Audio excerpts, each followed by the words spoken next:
अब आपको 9 ग्रहों के साथ 12 राशियों के कारकों पर भी पूरी तरह से कंट्रोल होना चाहिए, क्योंकि जब हम किसी ग्रह को लगन बनाते हैं, समझिएगा, जब हम किसी ग्रह को लगन बनाते हैं तो उस ग्रह के अपने कारक न्यूट्रल हो जाते हैं, ये समझ के चलिएगा। ज्योतिष कहती है कि मंगल ज्योतिष कहती है कि मंगल शक्ति का कारक ग्रह है, किंतु जब आप मंगल को लगन बनाएंगे तब मंगल शक्ति का कारक नहीं रहेगा। मंगल स्वयं के लिए शक्ति का कारक नहीं रहेगा, मंगल को दूसरे ग्रह शक्ति दे सकते हैं। मैं इसको थोड़ा सा एक्सप्लेन करता हूं। मान लीजिएगा कर्क राशि में मंगल बैठा है,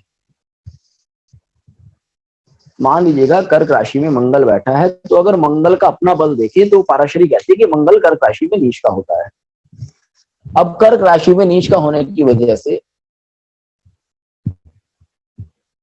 हेलो, कर्क राशि में नीच का होने की वजह से मंगल में यहां पर बल आपको दिखाई नहीं देगा, आप सीधा देंगे। और ये ऐसा देखा भी गया है कि जिन लोगों का मंगल कर्क राशि में हो, उनकी फिजिकल एक बॉडी लैंग्वेज पर तो कहीं ना कहीं एक असर डालता है। किंतु अब यहां अगर मंगल को सूर्य का प्रभाव मिल जाए तो क्या तब भी मंगल वीक होगा?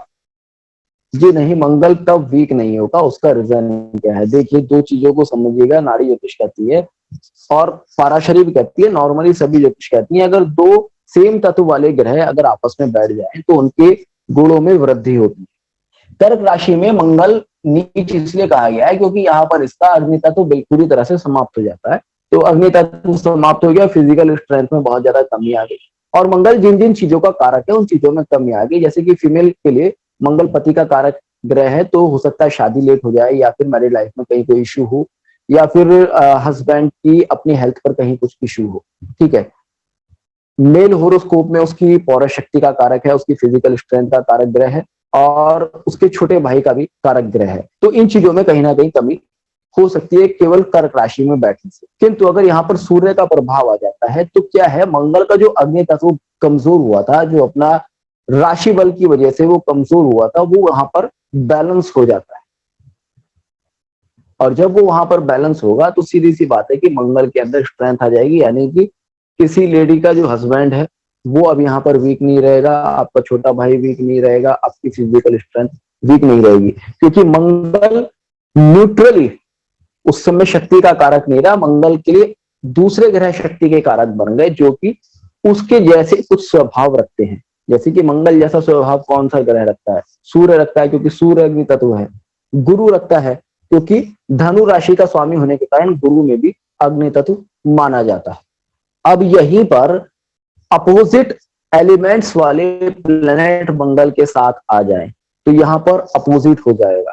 एक तो मंगल कर्क राशि में बैठकर वीक है, अग्नि तत्व कमजोर हो गया। अब यहां पर शनि आ जाए, जो कि वायु तत्व है, एलिमेंट्स, जो ज्योतिष में नॉर्मली कहा जाता है कि शनि और मंगल आपस में शत्रु है, शनि और राहु आपस में शत्रु है, ओ सॉरी, मंगल और शनि आपस में शत्रु है, मंगल और राहु आपस में शत्रु है, मंगल और बुध आपस में शत्रु है। नॉर्मली एक फंडामेंटल है ज्योतिष का ये। और कहा जाता है कि जब दो शत्रु ग्रहों की युति होती है तो आपस में नुकसान होता है। तो उसमें भी अब मंगल को अगर राहु का प्रभाव मिले या शनि का प्रभाव मिले, ये कौन से तत्व है? ये है वायु तत्व। तो जब अग्नि तत्व, एक तो वो बेचारा पानी में गिरकर, एक कोयले को आपने पानी में डाला, जलते हुए कोयले को आपने निकालकर पानी की बाल्टी में डाल दिया, तो सीधी सी बात है उसकी अग्नि तो खत्म हो गई। अब उसमें से धुआं उठ रहा था, भाई कुछ समय तो लगेगा ना उसका बुझने में, या उसकी आग ठंडी होने में कुछ समय लगेगा। अब वो जो धुआं उठ रहा था उस पर आपने कार्बन डाइऑक्साइड या कोई ऐसी गैस और छिड़क दी जिससे कि उसका धुआं ये बहुत जल्दी शांत हो जाए, या वो धुआं इनविजिबल हो जाए, तो उसकी क्या स्थिति होगी? तो सेम नाड़ी एस्ट्रोलॉजी कहती है कि जब भी आप किसी ग्रह की स्ट्रेंथ को जानेंगे, उसके राशि बल से उसकी स्ट्रेंथ को निकालेंगे। यही मंगल अगर किसी के होरोस्कोप में सिंह राशि में बैठे तो बहुत ज्यादा बली हो जाएगा। और सिंह राशि में मंगल को अगर शनि प्रभाव भी देता है तब भी मंगल उतना वीक नहीं होगा। अगर सिंह राशि में मंगल और शनि आपस में युति में आ जाए तो सिंह राशि में क्या होगा? शनि अपने आप में पीड़ित है, क्योंकि शनि के लिए वो अपोजिट एलिमेंट वाली साइन है, क्योंकि सिंह राशि को फायर साइन माना गया है। और सरदार जी जो भी हैं अपना माइक म्यूट कीजिएगा। तो सिंह राशि को फायर साइन माना गया है, मंगल फायर साइन है, तो फायर साइन में एक फायरी प्लैनेट बैठकर अपने आप में स्ट्रेंथफुल हो जाएगा। तो ये नारी एस्ट्रोलॉजी का एक बेसिक कॉन्सेप्ट है, जिससे कि आप किसी प्लैनेट की स्ट्रेंथ को जान सकते हैं। यहाँ पर कोई डाउट, कोई क्वेश्चन है तो प्लीज आस्क सर। मतलब ये हो गया कि हमको नाड़ी एस्ट्रोलॉजी में फायर, जो आपने अभी बताया कि प्लैनेट के साथ में उसके तत्वों को पकड़ना है। बिल्कुल, ये नाड़ी, मैं एक चीज कहना चाहूंगा, ये नाड़ी एस्ट्रोलॉजी में नहीं, ये सभी में है, मगर नाड़ी में बेसिकली इसलिए ये जरूरी है क्योंकि नाड़ी एस्ट्रोलॉजी कहती है कि आपके पास जो 9 ग्रह और 12 राशि हैं, आपको उनको टोटली यूज करना पड़ेगा, क्योंकि नाड़ी एस्ट्रोलॉजी डिविजनल चार्ट्स पर बहुत ज्यादा ध्यान नहीं। जितने भी नाड़ी एस्ट्रोलॉजर्स, चाहे मैं हूं या कोई और भी हो, वो डिविजनल चार्ट्स को यूज नहीं करते। और डिविजनल चार्ट्स को यूज इसलिए नहीं करते क्योंकि हम राशियों को और ग्रहों को बहुत डीपली एनालिसिस करते हैं। जब आपने किसी राशि को, किसी ग्रह को एक डीप एनालिसिस में डाल दिया, तो आपको डिविजनल चार्ट पर जाने की जरूरत ही नहीं पड़ेगी। डिविजनल चार्ट पर जाने की जरूरत किसे पड़ती है? जो D1 चार्ट को एनालिसिस प्रॉपर नहीं कर सकता। जब आप D1 को प्रॉपर एनालिसिस करोगे तो आपको डिविजन की जरूरत नहीं पड़ेगी। Right sir. तो इसका मतलब ये होगा कि मंगल जो है वो अग्नि तत्व की राशि में हमेशा सही काम करेगा। डेफिनेटली, आप किसी का भी मंगल देखिएगा अग्नि तत्व की राशि में होगा तो उस इंसान की फिजिकल स्ट्रेंथ बढ़िया होगी। मंगल, एक चीज और बताता हूँ, जितने भी स्पोर्ट्स पर्सन होते हैं, सीधी सी बात है, जो भी किसी तरह की फिजिकल एक्टिविटीज में इन्वॉल्व है, उसका फिजिकली एक्टिव होना या फिजिकली स्ट्रांग होना बहुत ज्यादा जरूरी है। चाहे वो क्रिकेटर हो, चाहे वो एथलीट हो, चाहे वो स्विमिंग में हो, चाहे वो बॉक्सिंग में हो। तो अब उन लोगों के होरोस्कोप में आप देखेंगे, गुरु बली मिले ना मिले, मंगल बली जरूर है। क्यों? क्योंकि वो फिजिकल स्ट्रेंथ दे रहा है। देह कारक हो गया, देह कारक हो गया, देह कारक हो गया। सर मेरा एक डाउट है, मार्स का खुद का राशि है स्कॉर्पियो, बट स्कॉर्पियो है वाटर साइन, तो मार्स अभी यहाँ पे स्ट्रांग हो रहा है या वीक हो रहा है? देखिए, अब मैं आपको बताता हूँ, मार्स का जो दूसरा साइन है, जितने भी प्लैनेट्स हैं जिनको 2 साइंस दिए गए हैं, जिनको 2 साइंस दिए गए हैं, उनके तत्व को बैलेंस करने के लिए उनको 2 साइन दिए गए हैं। एक मंगल के लिए अग्नि तत्व की, मंगल का जो अपना प्रॉपर नेचर है वो है अग्नि तत्व। मंगल का जो प्रॉपर नेचर है वो अग्नि तत्व। जब भी हम प्लैनेट्स के एलिमेंट्स के बारे में बात करते हैं तो मंगल के लिए अग्नि तत्व बताते हैं, गुरु के लिए भी हम अग्नि तत्व बताते हैं, सूर्य के लिए भी अग्नि तत्व बताते हैं। मगर गुरु और मंगल दोनों को एक एक वाटरी साइन दिया गया है। जैसे मंगल को वृश्चिक राशि दी गई है, वो वाटरी साइन है, गुरु के लिए मीन राशि दी गई है, वो भी वाटरी साइन है। मगर वो जो कॉन्सेप्ट यूज किया गया है वो एनर्जी को बैलेंस करने के लिए यूज किया गया है। एनर्जी को बैलेंस किस तरह से, मैं आपको बताता हूँ। मेष राशि के और वृश्चिक राशि के मंगल में क्या डिफरेंस आते हैं। जैसे कि अब मेष राशि का जो मंगल होता है वो अग्नि तत्व को बैलेंस करके रहता है। मेष राशि में जब भी मंगल होगा, ऐसे इंसान के अंदर गुस्सा अगर होगा भी, फिजिकल एनर्जी होगी भी, तो वो उस चीज को थोड़ा बैलेंस करके रखेगा। मगर जब वृश्चिक राशि में मंगल आएगा ना, तो अब आप यहां पर देखिए, कालपुरुष कुंडली का अष्टम भाव है, मृत्यु का भाव है वृश्चिक राशि। और वो जो साइन है ना वृश्चिक राशि का, मृत्यु का भाव होने के बाद, मृत्यु का भाव है, अब वहां पर क्या है, मंगल की जो एनर्जी वो डाउनग्रेड हो रही है। साइन मंगल का ही है, साइन मंगल का ही है, मगर वो डाउनग्रेड किस पर्पज से हो रही है? क्योंकि मंगल आपकी बॉडी है और मंगल की ही मृत्यु होती है। डेथ किसकी होती है? इस बॉडी की होती है ना। तो वो डाउनग्रेड होता है वृश्चिक राशि में। सेम गुरु भी जो डाउनग्रेड होता है, जो एनर्जी है वो मीन राशि में होती है। मगर ये नहीं कह सकते कि मंगल वृश्चिक राशि में वीक है या गुरु मीन राशि में वीक है, क्योंकि वो उनकी अपनी ही राशि है। और उसमें क्या है, उन राशियों में जो भाव दिए गए हैं उनमें कुछ इस तरह की नेचर दी गई है कि वहां पर, जैसे कि मैंने कहा कि हम लोगों को समझना होता है कि हमारी लाइफ का पर्पस क्या है। तो आपको एक इंडिकेशन दिया जाता है कि आपको डाउनग्रेड कहाँ हो रहा है। अब जैसे कि गुरु धर्म का कारक ग्रह है, अब मीन राशि कालपुरुष कुंडली के जिस भाव में आती है उसको सैया सुख कहा गया है। 12th हाउस को क्या कहा गया है? व्यय का भाव कहा गया है, सैया सुख का भाव कहा गया है। और गुरु को किसी टीचर का, किसी धर्मात्मा का कारक ग्रह माना गया है।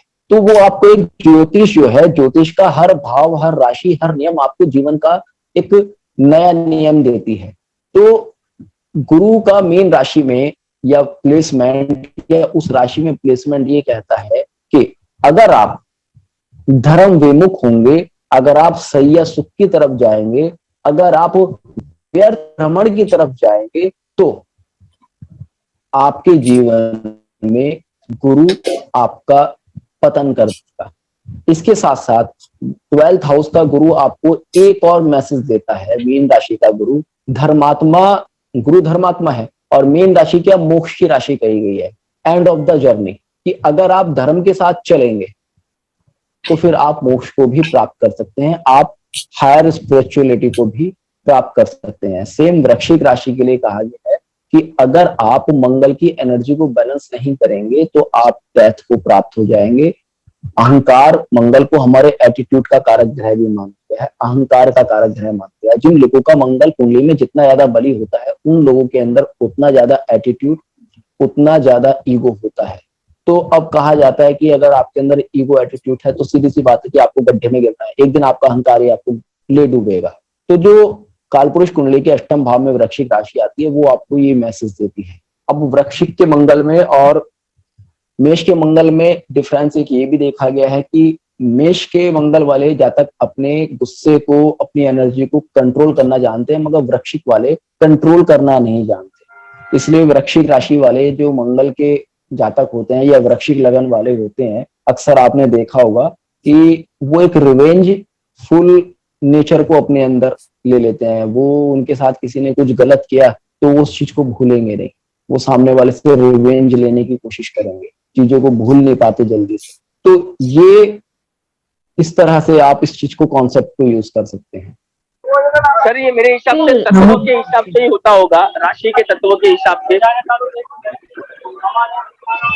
रिपीट कीजिएगा सर।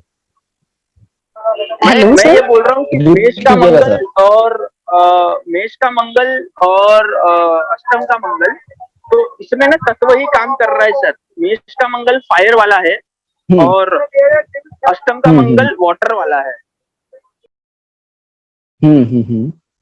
देखो मैं एक चीज बताता हूँ आपको यहाँ पे, चलो एक चीज और मैं आपको ऐड करके देता हूँ। देखो मेष का मंगल फायर वाला है, सीधी सी बात है। तो वहां पर क्या है, फायर में फायर मिल रही है तो आपका वो जो तत्व है वो बैलेंस होकर चल रहा है। ठीक है, फायर अगर फायर के साथ रहेगी तो कोई प्रॉब्लम है ही नहीं। भाई आग जल रही है, उसमें आप एक 5 की तिल्ली डाल दो या 10 डाल दो, वो वहां पर बैलेंस होकर चल रही है। मगर होता क्या है, वृश्चिक राशि में वाटर इन्फ्लुएंस है, तो वहां पर अब घर तो उसका अपना है, अपने घर में अगर आग और पानी एक साथ हो जाए ना तो वहां पर थोड़ा सा कहीं ना कहीं मंगल को एक अनइजीनेस भी फील होती है वृश्चिक राशि में, क्योंकि अपनी राशि है वो पावरफुल रहता है। मगर वो अनइजीनेस फील होने की वजह से, उस अनइजीनेस की वजह से ही वृश्चिक राशि के मंगल में या वृश्चिक लगन के लोगों में स्पेशली कहीं ना कहीं एक जो उस तरह का नेचर होता है कि वो खुद कंफ्यूज रहते हैं कि भाई मुझे गुस्सा करना है या मुझे बदला लेना है या मुझे इस चीज को बैलेंस करना है। तो ये चीजें देखी गई है, ये प्रैक्टिकली देखी गई है। आप मतलब सर यहाँ पे आपको को ना तत्वों के ऊपर काम करना है ना सर, यहाँ पे तत्वों को भी पहले देखना है। बिल्कुल बिल्कुल, नाड़ी एस्ट्रोलॉजी में आप किसी प्लेनेट की स्ट्रेंथ को समझने के लिए उसकी तत्व को ही सबसे पहले देखेंगे। और ये नाड़ी एस्ट्रोलॉजी का नहीं, ये अगर आप केपी करते हो, आप पाराशरी करते हो, आप कुछ भी करते हो, जब तक आप इस चीज को इन्वॉल्व नहीं करेंगे तब तक आपके प्रेडिक्शन में शार्पनेस आ ही नहीं सकती। होता क्या है, हम D1 को बाद में देखेंगे, लोग पहले D9 को खोलकर बैठ जाएंगे, D10 को खोलकर बैठ जाएंगे। वही पहले D1 से उस प्लेनेट की स्ट्रेंथ तो देख लो, D1 में कितनी स्ट्रेंथ है, D1 में उस प्लेनेट की नेचर क्या है, तब D9 देखिएगा आप, तब आपके प्रेडिक्शन में शार्पनेस आएगी, आपको अच्छा रिजल्ट मिलेगा। मैं ये नहीं कह रहा डिविजनल चार्ट्स वर्क नहीं करते, डिविजनल चार्ट आपको एक अच्छा रिजल्ट देंगे, मगर वो रिजल्ट भी आपको तभी देंगे जब आप D1 को प्रॉपर एनालिसिस करेंगे। लोग दशा देखना शुरू कर देते हैं, कहते हैं कि भाई इसी के वजह से ना नाड़ी जो बोलते हैं ना, नाड़ी, इसी के वजह से नाड़ी सबसे श्रेष्ठ है। उसमें जी कोई भी चार्ट देखना नहीं पड़ता है सर। सर, मैं आपको एक चीज और बताता हूँ, नाड़ी एस्ट्रोलॉजी में चार्ट देखना क्यों नहीं पड़ता, उसके रीजन मैं आपको बताता हूँ, जो मैं प्रॉपरली मैं अपने आप में देखता हूँ। क्योंकि जब हम नाड़ी एस्ट्रोलॉजी पढ़ते हैं ना, तो नाड़ी एस्ट्रोलॉजी में आपको चीजों को इतना D1 से ही इतना बारीकी से एनालिसिस करना सिखाया जाता है, क्योंकि हमारे यहाँ डिग्रीज का बहुत ज्यादा महत्व है। अभी नाड़ी एस्ट्रोलॉजी में मंगल 5 डिग्री का बैठा है गुरु के साथ, गुरु और मंगल के बीच में कितना डिफरेंस है, इस चीज को भी देखा जाएगा, किस राशि में कितनी डिग्री का वो चल चुका है, तो ये चीजें भी एनालिसिस करी जाती हैं। तो जब आप इतनी बारीकियों में जब जाते हैं तो होता क्या है, अब नवांश कुंडली कैसे बनती है, ग्रहों की डिग्री से तो बनती है ना। मेष लगन में अगर मेष लगन 5 डिग्री का है, तो आप कहोगे कि वृषभ के नवांश में इसका जन्म हुआ है। तो वो सारी चीजें क्या है, जब आप डिग्रीज को इतना बारीकी से कैलकुलेट कर रहे हो, तो आपको जो डिविजनल चार्ट्स हैं वो यहाँ फिट हो जाते हैं, कोई यूज करे ना करे उसके यहाँ फिट हो जाते हैं। जो यूज करते हैं उनके भी, और जो यूज नहीं करते उनके भी यहाँ फिट हो जाते हैं। तो अलग से डिविजनल चार्ट खोलकर देखना नहीं पड़ता, मुझे अलग से डिविजनल चार्ट खोलकर देखना नहीं पड़ता। कई बार चलो अभी सॉफ्टवेयर्स हैं तो क्या दिक्कत है, खोलकर देख लो, मगर जब आप डीपली एनालिसिस करते हो प्लैंट्स की डिग्रीज के बारे में, तो डिविजनल चार्ट खोलकर देखना पड़ेगा, नहीं तो क्लाइंट को लगेगा नहीं, आपको भी नहीं लगेगा कि मैं डिविजनल चार्ट यूज कर रहा हूँ नहीं कर रहा हूँ। मगर यूज क्यों नहीं कर रहा है, क्योंकि वो चीज प्रैक्टिस में आने के बाद यहाँ पर फिट हो जाती है, हमें खुद नहीं पता चलता कि हमने कौन सा डिविजनल चार्ट यूज करके ये प्रेडिक्शन दिया है, क्योंकि वो प्लैंट्स की डिग्रीज को एनालिसिस करना आ जाता है। Got it? Yes sir. तो अभी ये रेट्रोग्रेड कैसे देखा जाए सर, मतलब रेट्रोग्रेड या वक्री बोलते हैं ईच ग्रह को, अगर आपने बताया जुपिटर। एक मिनट, रेट्रोग्रेड पर हम एक अलग से वेबिनार ले लेंगे, कोई दिक्कत नहीं, ये सीरीज आज ही खत्म नहीं हो रही है, मैं बहुत सारे सेशंस करूंगा और फ्री ही करूंगा, नो डाउट। उसमें मतलब हम टॉपिक वाइज ले लेंगे, आज तो ये एक बेसिक इस पर था। Sir just one last question sir 5 planetary generation कैसे देखें? एक मिनट सर 5 प्लैनेटरी जनरेशन कैसे देखें? एक मिनट, कल मैडम ने कुछ पूछा है, पहले उस पर बात कर Sir, लीजिए। एक last question related to what you have explained. I just wanted to know that we are analyzing physical strength of a male from Mars.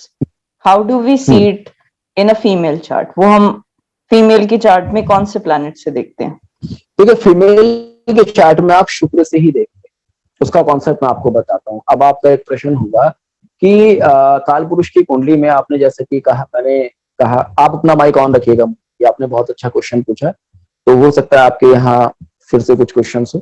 तो मैंने आपसे कहा कि कालपुरुष कुंडली में प्रथम भाव का स्वामी मंगल है, और इसलिए मंगल को देह कारक मानकर हम मंगल से मेल एनर्जी देखते हैं, बॉडी को देखते हैं।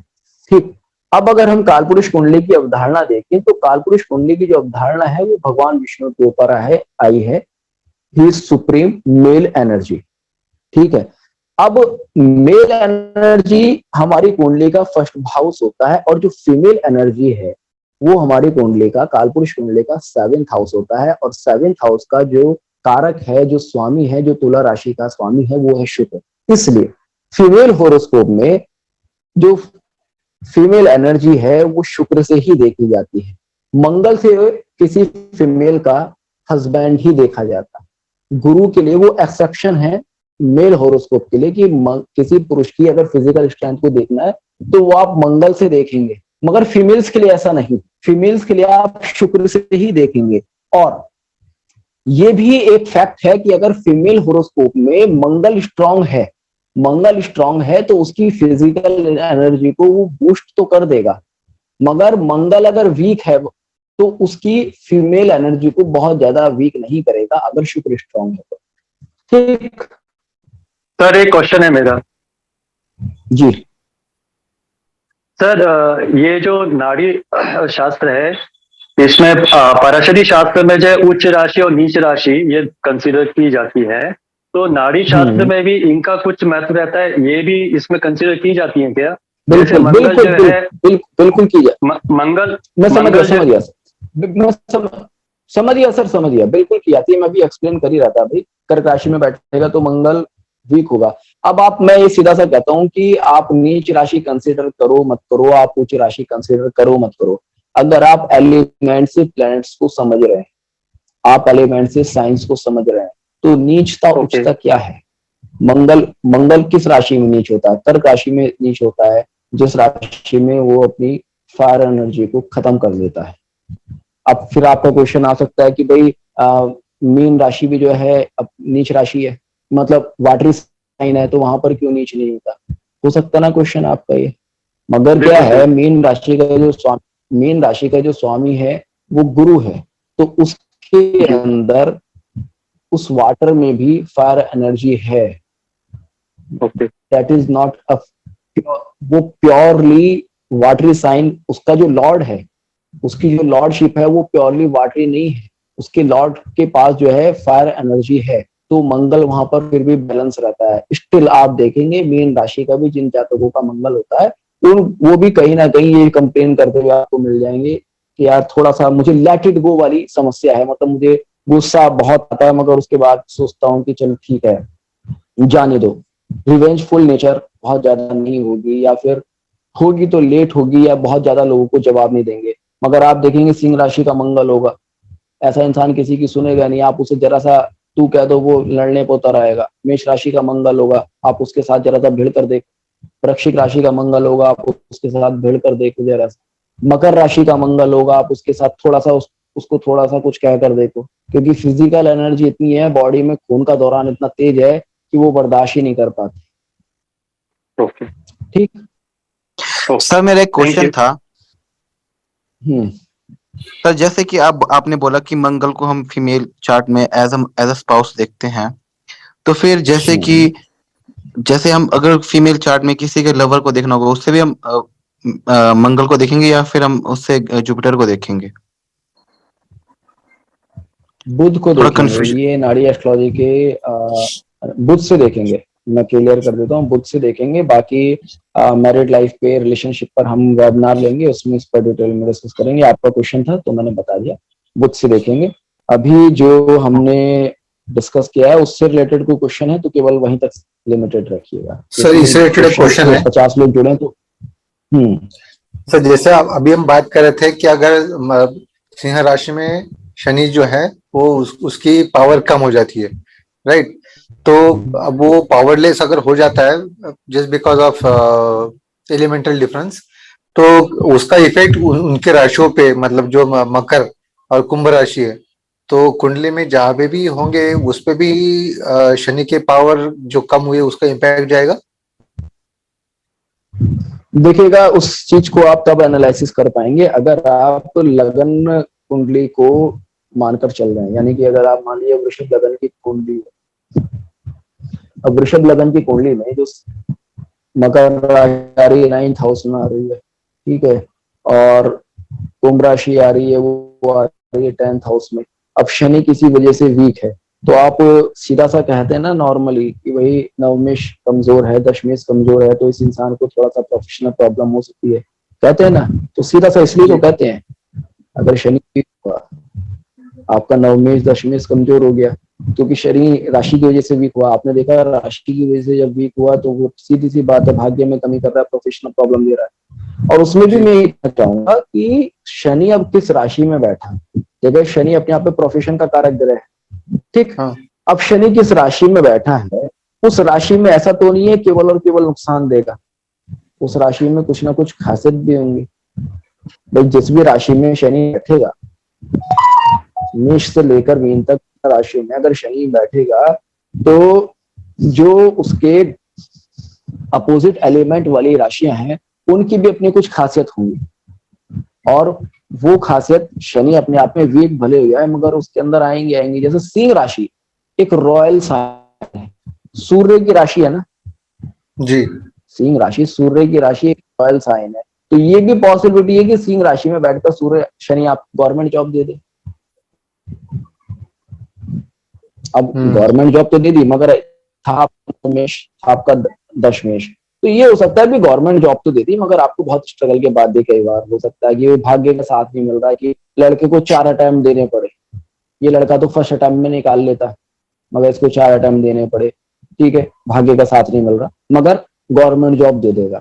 दशमेश है, तो दशमेश क्या है, प्रोफेशनल प्रॉब्लम देता है, मतलब दशमेश अगर वीक होगा तो ये कह सकते हैं कि भाई जॉब तो अच्छी खासी है, मगर होता क्या है कि बॉस के साथ नहीं बनती, या सस्पेंशन आ जाता है, या ट्रांसफर बहुत जल्दी हो जाता है, तो क्योंकि वहां कुछ ना कुछ वीकनेस भी आ रही है। तो इसलिए ये भी देखना होता है कि जब अब शनि बैठा सिंह राशि में, अब शनि को मान लीजिएगा शुक्र का बल मिल जाए या बुध का बल मिल जाए तो ये परेशानी भी नहीं होगी।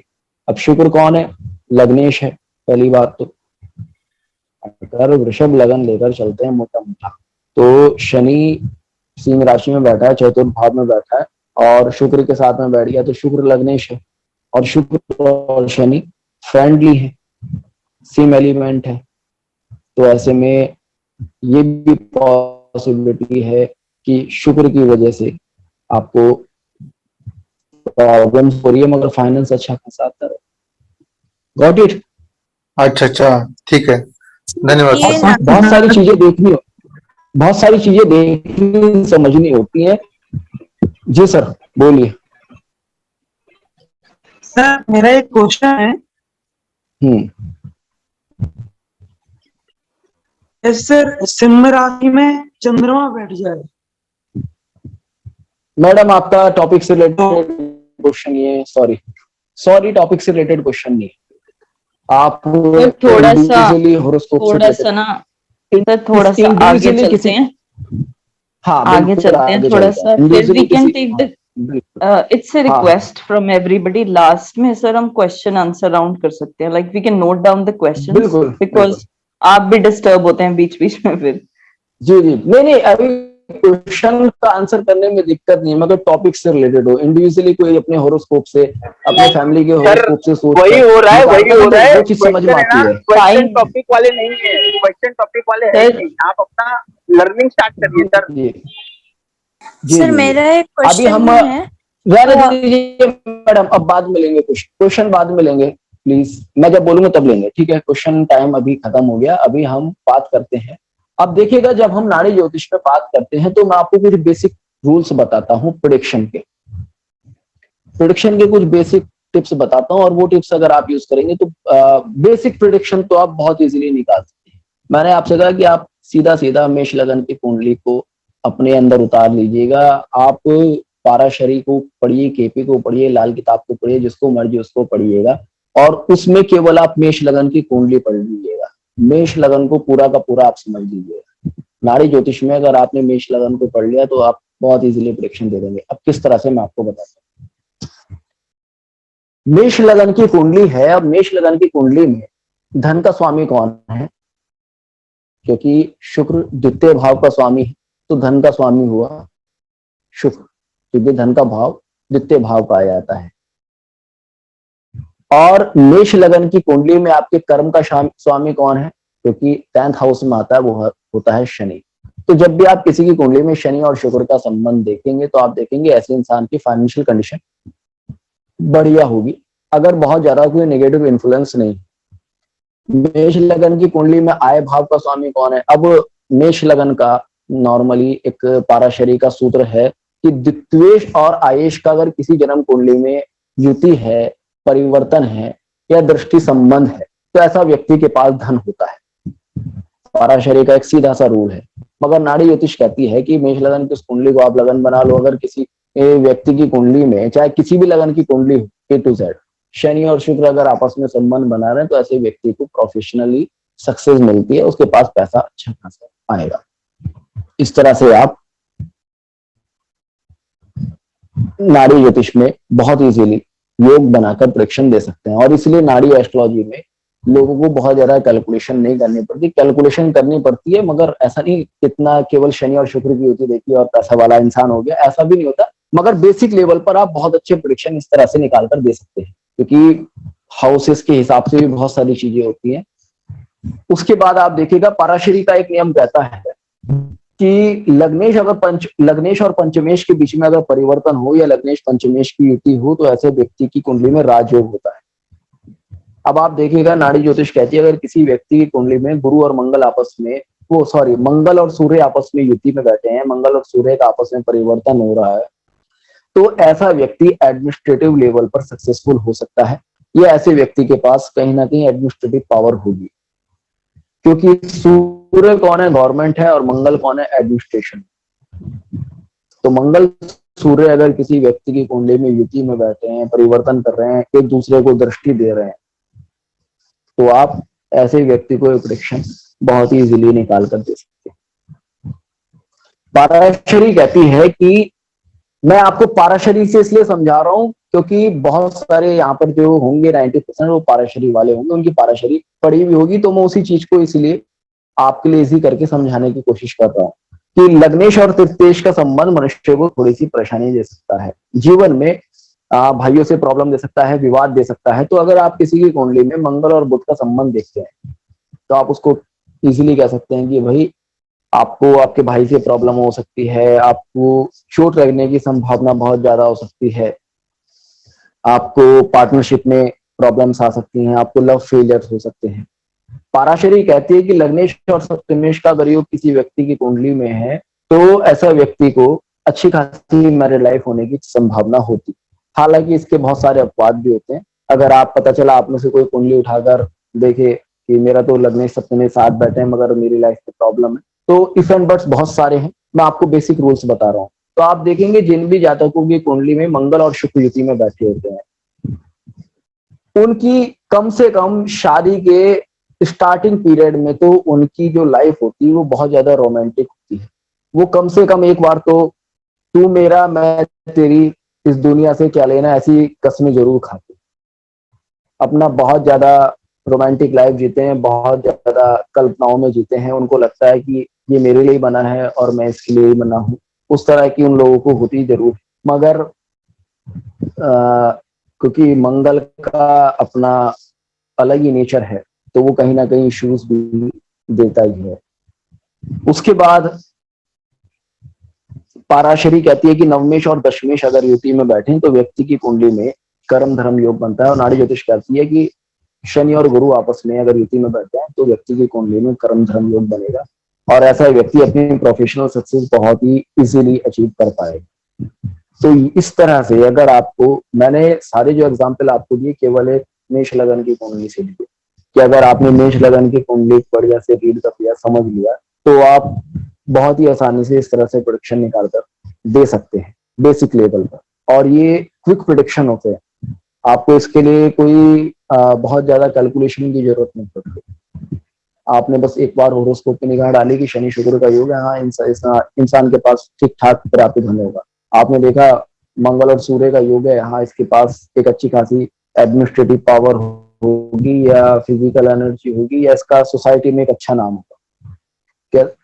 नॉर्मली पाराशरी ये भी कहती है लग्नेश बली तो व्यक्ति को सामाजिक प्रतिष्ठा प्राप्त होती है। तो सूर्य और मंगल अगर आपस में संबंध बना रहे हैं किसी की कुंडली में तो उस व्यक्ति के पास सामाजिक प्रतिष्ठा होगी ही। पाराशरी कहती है कि अगर लग्नेश और चतुर्थेश का योग अगर जन्म कुंडली में है तो ऐसे व्यक्ति के पास धन संपदा बहुत ज्यादा होती है। और इसको ही मंगल और चंद्र का योग कहा गया है, लक्ष्मी योग कहा गया है, कि अगर मंगल और चंद्र आपस में युति में है तो ऐसे इंसान के पास बहुत धन होता है। तो नाड़ी कहती है मंगल और चंद्र युति में है तो ऐसे इंसान के पास कम से कम एग्रीकल्चर एंड ठीक ठाक कंडीशन में होनी चाहिए, अगर चतुर्थ भाव या चंद्र बहुत ज्यादा पीड़ित अवस्था में नहीं। इस तरह से नाड़ी ज्योतिष में किन ग्रहों की युति बन रही है उसके हिसाब से बहुत इजीली प्रेडिक्शन आ जाता है। और इसी तरह से राशियों के हिसाब से भी प्रेडिक्शन आता है। जैसे कि मंगल सिंह राशि में बैठा है तो अब सिंह राशि की जो नेचर है फायरी है, रॉयल है, तो किसी फीमेल का हॉरोस्कोप है, नाड़ी ज्योतिष कहती है कि किसी भी फीमेल के लिए मंगल उसके हस्बैंड का कारक है, तो हस्बैंड की जो नेचर हो सकती है वो रॉयल हो सकती है। हस्बैंड हमेशा दूसरों पर रूल करने की सोच सकता है, थोड़ा एग्रेसिव हो सकता है। और सिंह राशि में क्योंकि मंगल अगर अग्नि तत्व बढ़ रहा है तो फिजिकल स्ट्रेंथ हस्बैंड के पास बहुत अच्छी हो सकती है, गुड लुकिंग हो सकता है। किसी मेल हॉरोस्कोप में शुक्र मान लीजिएगा मीन राशि में बैठ जाए, मान लीजिएगा मेष राशि में बैठ जाए, तो आप कह सकते हैं कि ऐसे जातक की वाइफ बहुत ज्यादा डिवोटी होगी, अब क्यों डिवोटी की होगी? क्योंकि मीन राशि को कालपुरुष कुंडली के 12th हाउस की राशि माना गया है। 12th हाउस की राशि मतलब मोक्षी राशि, आध्यात्मिक, जो हाई लेवल की स्पिरिचुअलिटी है वो मीन राशि के कंट्रोल में आती है। तो अब शुक्र कौन हो गया? वाइफ हो गया। तो वाइफ जो है स्पिरिचुअली काफी एक्टिव होगी, इमोशनल होगी, क्योंकि जल तत्व की राशि है। अब जल की एक नेचर है, जल भावनाओं को शो करता है, तो भावनात्मक विचारों वाली होगी, सुंदर होगी, क्योंकि जल सुंदरता को भी इंडिकेट करता है। जो लोग भावनात्मक होते हैं वो अपने आप में सुंदर हो जाते हैं, क्योंकि भावना सुंदरता केवल एक भावना है, इससे ज्यादा कुछ है नहीं, बाकी तो सब मोह माया है। तो गुड लुकिंग होगी। तो इस तरह से ग्रह किस राशि में किस भाव में बैठते हैं, इसके हिसाब से नाड़ी एस्ट्रोलॉजी में बहुत ही अच्छे से आप प्रेडिक्शन दे सकते हैं। इसके बाद अगर देखें तो फिर तो नाड़ी एस्ट्रोलॉजी में भी डीप लेवल पर आते हैं, क्योंकि एक एक प्लैनेट्स की कितनी डिग्री पर कौन सा प्लैनेट मूव कर चुका है, उसके हिसाब से प्रेडिक्शन निकल कर आते हैं। क्योंकि अगर टाइम ऑफ इवेंट अगर हमें निकालना हो, कि अभी मान लीजिएगा कोई पूछे कि भाई मुझे मकान खरीदना है, तो मकान में अपने पैसे से खरीद लूंगा या मुझे कोई प्रॉपर्टी बेचनी पड़ेगी, तो उन सारी चीजों के लिए आपको प्लैनेट्स की स्ट्रेंथ प्लस प्लैनेट्स कौन से कितनी डिग्रीज पे बैठे हैं, किन प्लैनेट्स के साथ में बैठे हैं, उन पर किस तरह के एस्पेक्ट्स हैं, उन सारी चीजों को कैलकुलेट करके इस तरह के क्वेश्चंस का आंसर आप दे सकते हैं।